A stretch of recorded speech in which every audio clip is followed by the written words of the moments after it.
welcome to student tutorial. I am Shaista Khan. Please like and subscribe our channel and today's topic is recombination of white light. इससे पहले जो हमारी previous class थी उसमें हमने पढ़ा था डिस्पर्सन ऑफ वाइट लाइट. आज हम क्या पढ़ने जा रहे हैं? Recombination of white light. अरे भाई, अब जब डिस्पर्सन पढ़ लिया तो अब रिकॉम्बिनेशन की क्या ज़रूरत है?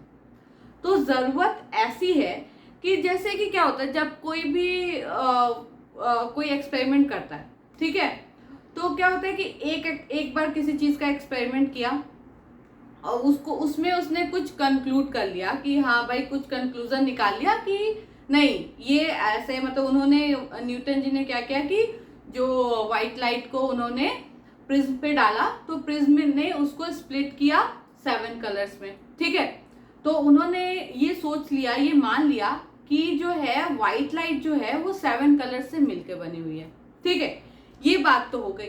लेकिन क्योंकि आपको किसी चीज को आगे बढ़ाना होता है, किसी चीज को क्या होता है आगे बढ़ाना होता है, तो उसके लिए आप कभी कभी क्या होता है कि सिर्फ एक एक्सपेरिमेंट जो है वो आपके लिए इनफ नहीं होता है, ठीक. और उसमें एक और चीज़ें हैं कि जैसे आप कोई भी चीज़ क्या बोलते इन्वेंट करते हो या कोई भी एक्सपेरिमेंट करके कोई भी कंक्लूजन निकालते हो, तो जो और लोग होते हैं वो ये उसमें कुछ ना कुछ डाउट्स निकालते हैं कि नहीं नहीं ये तो ऐसे हो गया होगा भाई, उसमें कुछ प्रिज्म में कुछ ऐसा होगा जिसकी वजह से स्प्लिट हो गया होगा. अब स्प्लिट हो गया तो क्या हम मान लें कि ये जो वाइट लाइट है वो 7 कलर से मिलके बनी? तो क्या होता है कोई भी, क्योंकि ये चीज़ों को क्या होता है आगे बढ़ना होता है.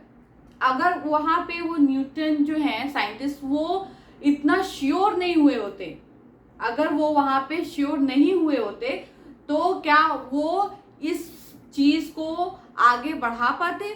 अगर वो इस चीज़ पे श्योर नहीं होते तो क्या होता है कि एक एक्सपेरिमेंट करने के बाद और भी एक्सपेरिमेंट करने पड़ते हैं किसी चीज़ को फुल प्रूफ करने के लिए.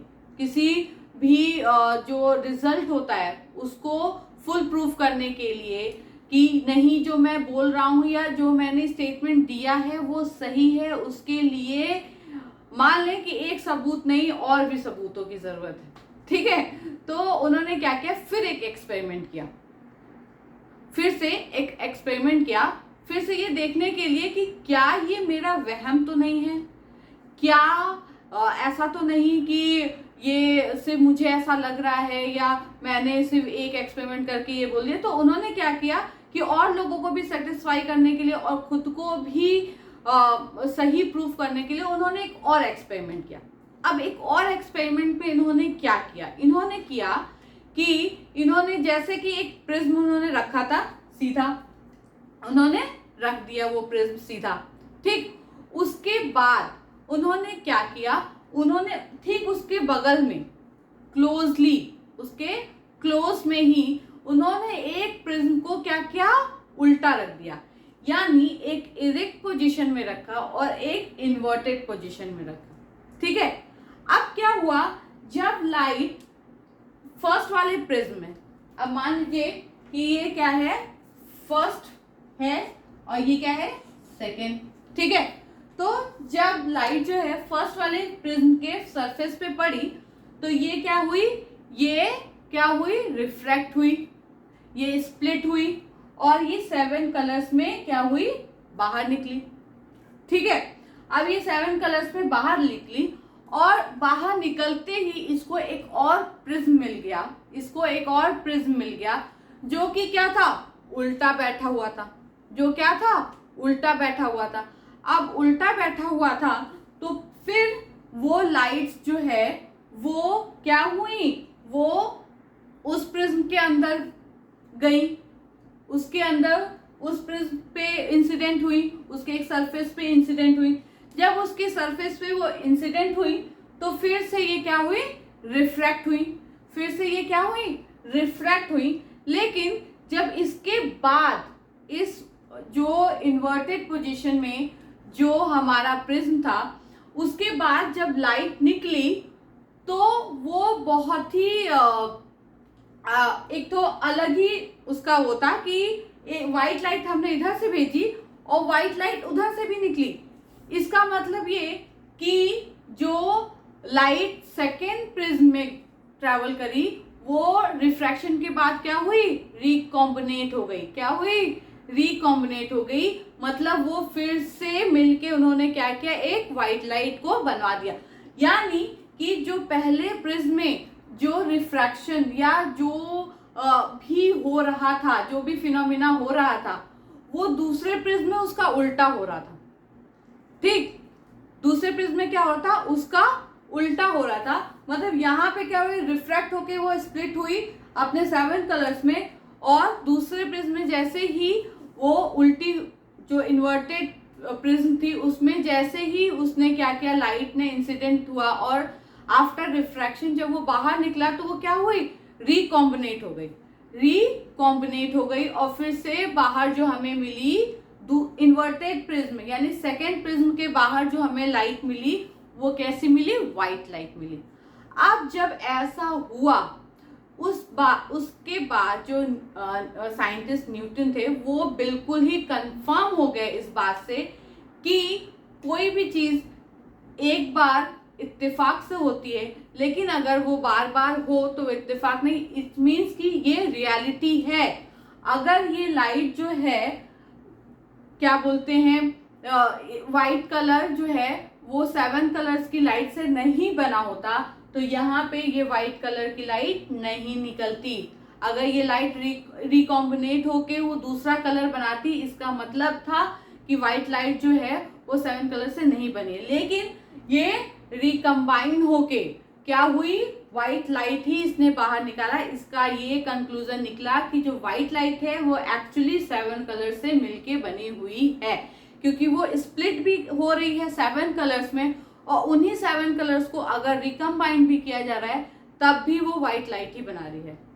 ठीक है, तो अगर कोई भी चीज सीधी तरीके से और उल्टे तरीके से, दोनों ही तरीके से सेम ही रिजल्ट दे रही हो, इसका मतलब है कि वो सही है। ठीक है, अब ये स्प्लिट भी हुई 7 कलर्स में और ये 7 कलर्स रिकम्बाइन होके भी क्या बनाई, सेम, मतलब जो इनिशियल था वही फाइनल रिजल्ट निकला। तो ये पूरा कंफर्मेशन हो गया कि जो व्हाइट लाइट है वो 7 कलर से मिलके बनी है। इसमें कोई भी ज्यादा ताम झाम करने की और ज्यादा कुछ ऐसा सोचने की और समझने की जरूरत नहीं। सिंपल सी बात है कि जो एक इरेक्ट पोजीशन में हमने प्रिज्म को रखा, उसने क्या किया, स्प्लिट किया, और उसके बाद उसके पास ही हमने एक इन्वर्टेड पोजीशन में एक प्रिज्म को रखा, जिसने क्या किया, वो स्प्लिट हुई लाइट्स को, उस स्प्लिट हुई कलर्स को उसने क्या किया, रिकम्बाइन कर दिया। यानी कि जो ये प्रिज्म सीधा होके जो काम कर रहा था, ये प्रिज्म में उल्टा होके वो काम उल्टा कर दिया। सिंपल है, ठीक है, और वो रिकम्बाइन होके क्या हुई, व्हाइट लाइट हमें मिल गई। ठीक, तो अब चलिए ये इतना ही था। तो अब हम इसका जल्दी से थ्योरी पोर्शन देख लेते हैं, क्योंकि ज्यादा टॉपिक, ये जो टॉपिक है वो ज्यादा इतना खींचने की जरूरत नहीं है उसको, और इतना समझाने की भी जरूरत नहीं, क्योंकि इसका आधा पोर्शन तो हम पढ़ ही चुके हैं ऑलरेडी। बस आधे में यही था कि जो यहाँ पे चीज हो रही थी वो यहाँ पे क्या हो रही थी, रिवर्स हो जा रही है, बस। ठीक है ना, तो हम जल्दी से इसका थ्योरी पोर्शन भी देख लेते हैं। चलिए अब हम इसका थ्योरी पोर्शन भी देख लेते हैं। क्या हुआ, Newton showed that the reverse of dispersion of light is also possible. जब ये एक्सपेरिमेंट करने के बाद न्यूटन ने एक और कंक्लूजन निकाला कि जो डिस्पर्शन है व्हाइट लाइट का, उसका रिवर्स भी क्या है, पॉसिबल है।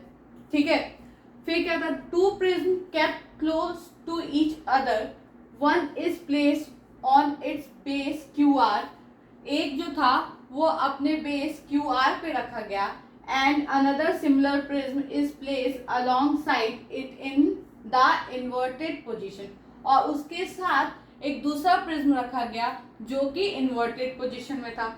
The light get dispersed when pass through the first prism, light क्या हुई, डिस्पर्स हुई, कहाँ, फर्स्ट प्रिज्म में। After dispersion the second glass prism P', Q', R' receives all the 7 colored rays from the first prism and recombine them into original white light. ठीक है, जब पहले first prism जो PQR है उसमें क्या हुआ, लाइट, व्हाइट लाइट का क्या हुआ, डिस्पर्शन हुआ, स्प्लिट हुआ। उसके बाद वो स्प्लिट हुई लाइट जो है, 7 कलर की जो स्प्लिट हुई लाइट है वो कहाँ पड़ी, दूसरे वाले जो इन्वर्टेड पोजीशन में रखी हुई प्रिज्म था P dash Q dash R dash, वहां पे पड़ा। और वहां पे क्या हुआ, वो सारे 7 कलर्स के रेज जो है वो मिलकर उन्होंने क्या बनाया, व्हाइट कलर की रेज को बाहर निकाला।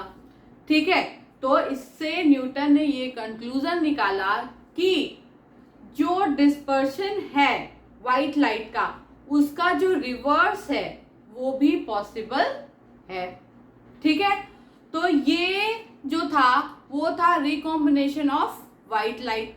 ठीक, तो आई थिंक कि आपको ये जो है recombination of white light, I hope कि आपको समझ में आ गया होगा, क्योंकि इसमें ज़्यादा कुछ भी नहीं है, एक छोटा सा टॉपिक है, तो इसलिए इसको मैंने अलग से समझाया, क्योंकि आधा हम पढ़ चुके थे, हाफ पार्ट और पढ़ना था मैं बस। ठीक, तो आई होप कि आपको समझ में आ गया होगा। अब हम जब आपसे नेक्स्ट मिलेंगे तो एक नई टॉपिक के साथ एक नई क्लास में। Thank you so much.